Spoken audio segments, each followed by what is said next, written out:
13 Tahoe headlight can. Easy squeezy.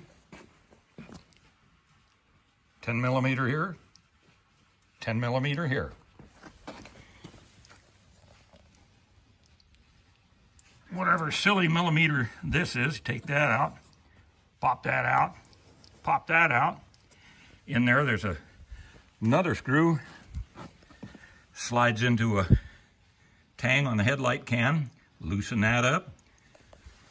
Whole thing will jump out far enough for you to get your hand in the back and change any of the bulbs you want. It's that simple. You don't have to watch a 10-minute video on how to do this. Anyway, if it doesn't line up real good, make sure it slides back in this tab back here, which is back up in under here. Don't tighten it back on. Then the next time you want this off here, you can just take these two bolts out. And if it doesn't line up real good, you can't see it in here, but there's, well, let's put a flashlight on it and see what happens. That little thing there, it's got to go in that hole. Otherwise, these two holes don't line up. But you can force them in, and it's just fine, but it's easier if you get that thing lined up when you put it back in. Real good. To recap,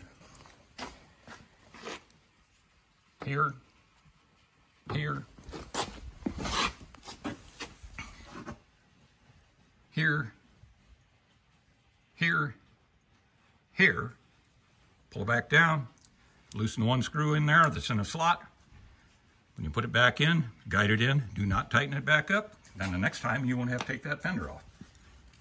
You have a nice day. Hope this helped.